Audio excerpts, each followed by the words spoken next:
When it comes to coverage of the coronavirus, the messaging can often feel very mixed. On the one hand, California, now in the orange tier, has set a target date of June 15th to move beyond the tier system and essentially reopen.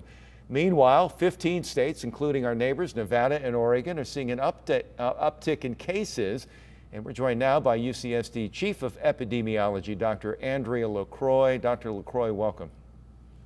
Thank you. Nice to be here. So for the average person, there can be this strong sense of mixed messaging. For someone, an expert like yourself, how do you assess all of this?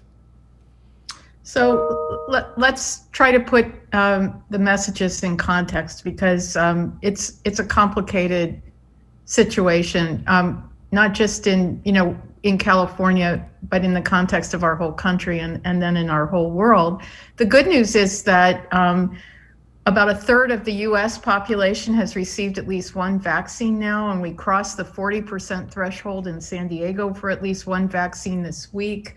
It's estimated that by the end of June, LA will have 80% of its population fully vaccinated. We've seen the rates of infection and hospitalization and death go down, although they've leveled off now.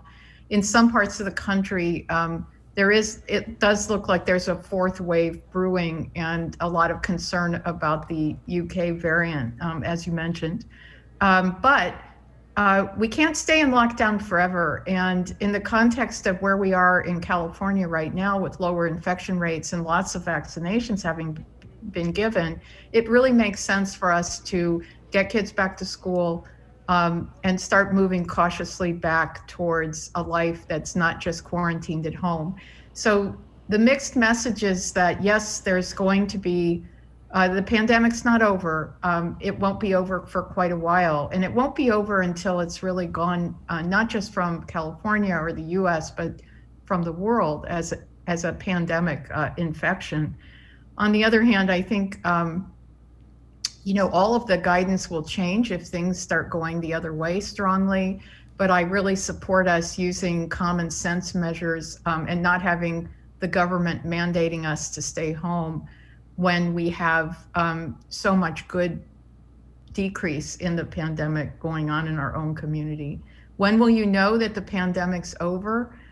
When we have about 80% vaccination rates throughout the country and the world, and when the infection rates are less than 1%, the virus will not be able to move around and keep infecting people. Let me pause there and see where you'd like to go from here. I was attuned to everything that you were saying, and it sounded like earlier on in what you were saying that we have to adjust to this virus being with us. Is that accurate?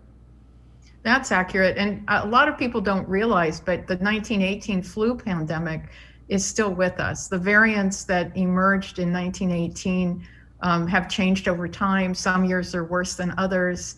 But the flu virus that emerged in 1918 is still with us in some form, and so will this COVID be with us for a long, long time. That doesn't mean we're going to be in a pandemic for all that time. I don't think that will be true, and we've learned so much. The other metric to keep track of as we start to move about more in our society, including going back to school and kids' sports and so forth and so on, is how many people are ending up severely ill in the hospital. There will be more infections in California because of the loosening of guidelines.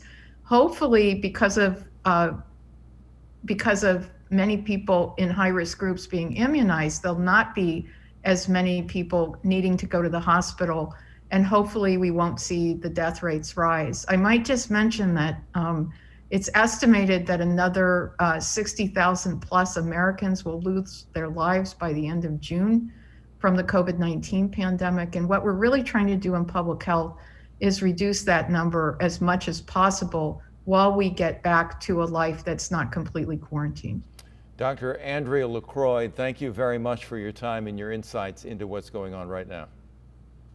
Thank you. Have a good weekend, everyone. Thank you.